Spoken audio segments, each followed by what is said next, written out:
All right, just finished shooting the two Tauruses, the Taurus TX22 Semi and then the Taurus TX22 FRT. If y'all have not checked out the video I did on these, make sure y'all stop watching this one, go check that one out, and then come back here so you can see this next one I'm about to talk about. All right, so I'm on a 22 roll right now. We have the M&P, Smith Wesson M&P 22X.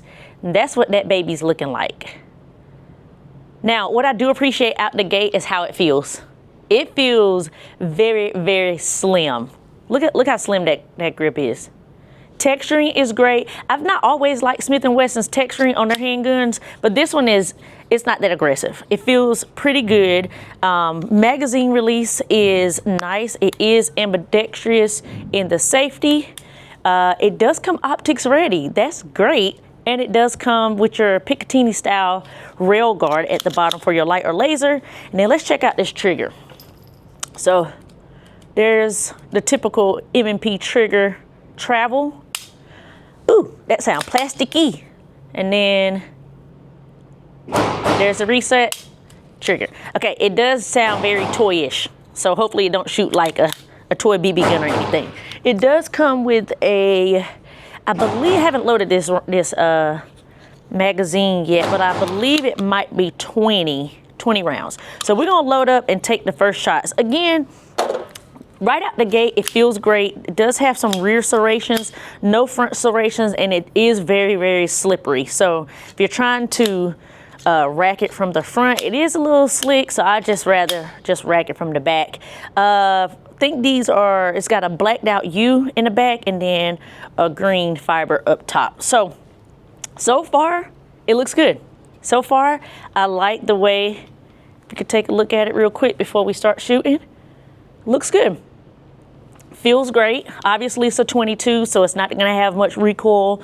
And so far, my experience with 22s is the Glock 44, the Taurus TX22, the FN 502, and now this one. So don't really shoot 22s a lot, but when I do, I enjoy them because the ammo is very cheap.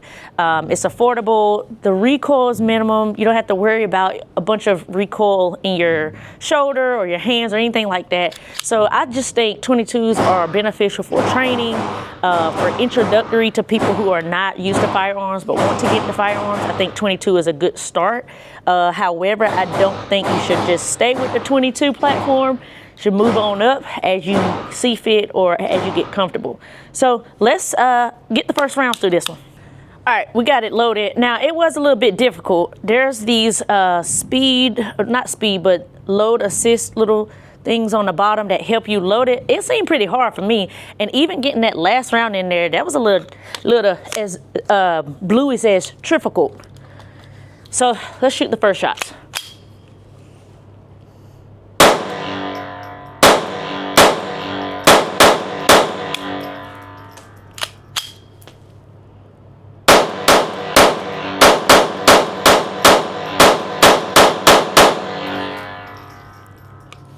Okay, I think I had a light primer strike on that one that I ejected.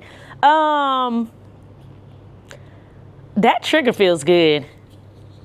I know in my last video when I said that the Taurus TX22 trigger was nice, this one's even nicer. And the Taurus 22 trigger is kind of bulky. That's what made me be like, that trigger gonna be ugly and nasty. But it was actually pretty good, but this one is even nicer. And it's almost got like that flat face, almost at 90 degree. And y'all know I'm a flat face trigger fan. So that shot pretty good. I got 20 in here, but the next time we're not putting 20 in here. We're doing 19 because it's too much work to try to get that 20th one in. All right, let's see.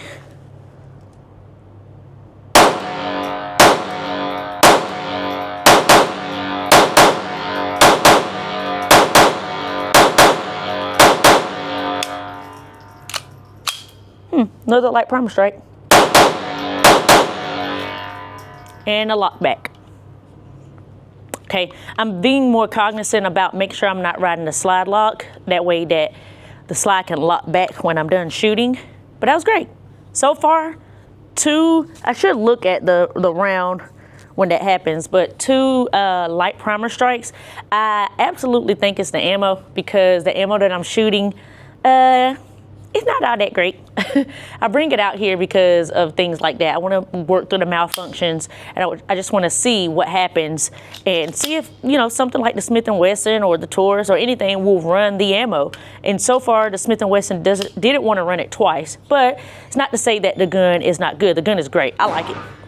It's light. I think it's on like 16.30 ounces. I think that's what it said.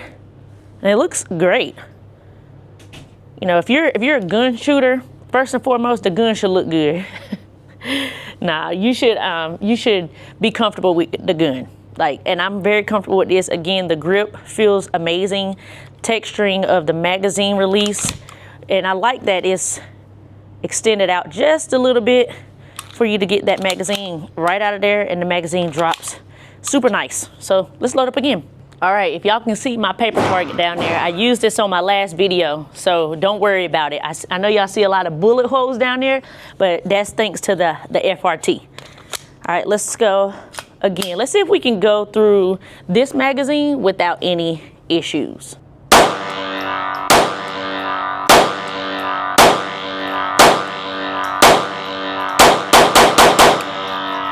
Okay, there's one right there.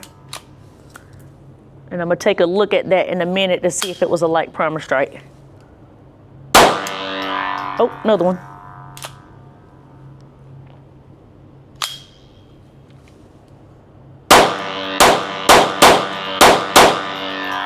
Okay, that round didn't eject that time. I think it was a failure to feed because the round wasn't in there, but let's take a look at this one that I ejected.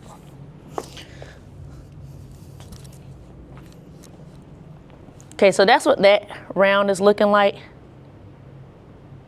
don't know if y'all can see that. Yes, my hands are dirty from the FRT. But it kind of is dented, which kind of looks like it wanted to strike. But again, these are rim fires, so it's gonna hit wherever on the back of this round. So far, so good. I like it. Like I said, the malfunctions that we're seeing here is due to the ammo. But the gun runs fine. The gun has been oiled, the gun has been clean. Shout out to Texas Legends Gun and Range here in Allen, Texas. They have a lot of rentals that you can come out and just kind of get a feel for before you make a purchase. And that's normally what I do. I go and shoot the gun before I make a purchase, so I know whether I want to put this in the collection or not. And so far, I have the FN 502 in my collection.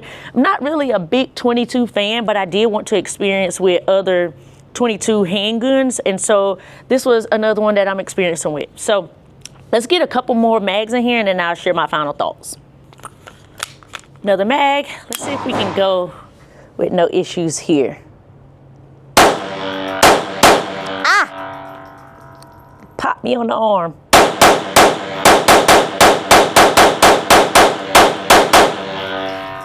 That's the way. That's the way I like it. No issues on that mag. Let's do another one. All right, let's go with a right hand and a left hand to see. I mean, the recoil is gonna be nothing, but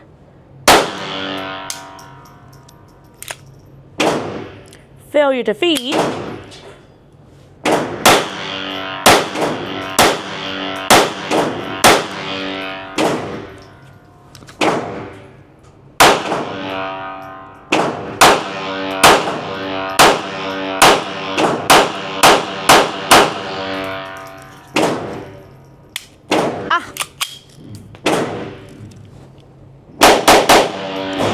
Okay, this is what I will say.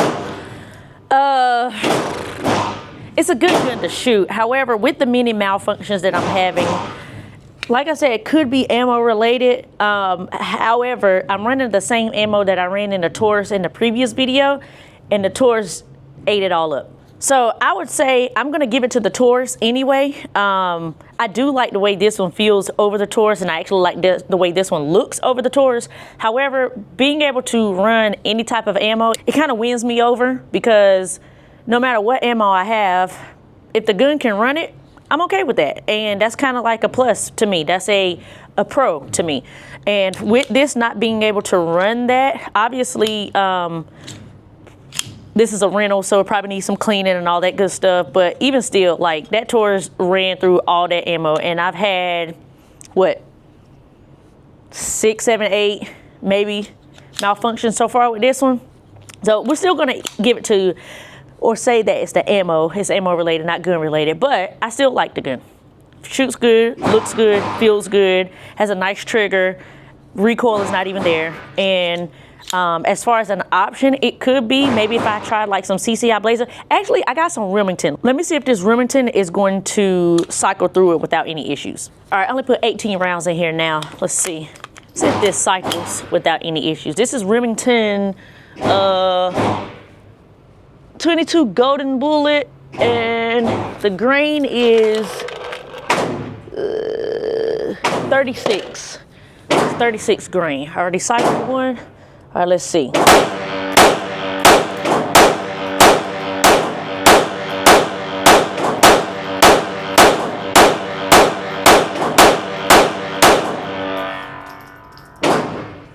I know y'all don't want to see no smoke. You want to see the gun shoot. I'll give you a better angle, but no issues there. So yeah, like I said, it has to be the ammo that I'm using. I can't remember the name of the ammo because it came in a bulk, and then I just threw it all in a ammo can. So let's do one more mag just to make sure. All right, I only had 12 rounds of the Remington left.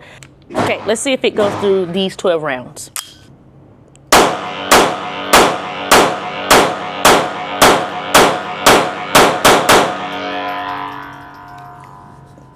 All right, it was ammo related. So now we're okay. Just know that with the M&P 22X, you might have to be ammo specific. It probably won't run everything as you just saw. But other than that, it's a good gun. If you're looking for a 22, I don't know, this might be an option. Maybe not. Maybe you don't like Smith Wesson.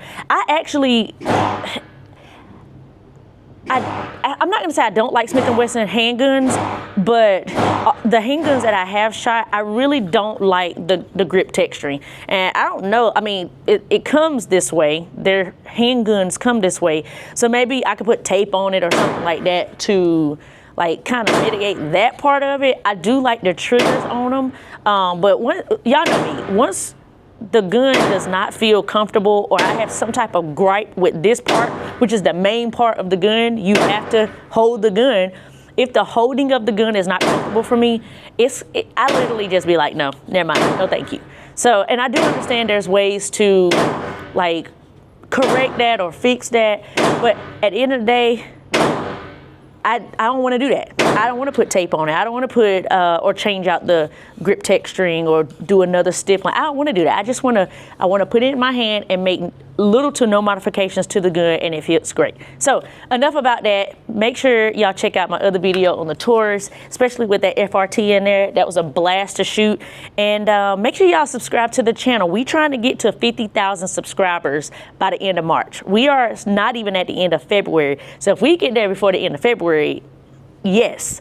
But if not, I'm giving y'all but I think we can get there by the end of March. So we're at like 49,000 as of this video, 49,300 and something. So make sure y'all can subscribe to the channel, please, and like, comment, and share. And until next time, stay armed, stay safe, and stay vigilant. Peace.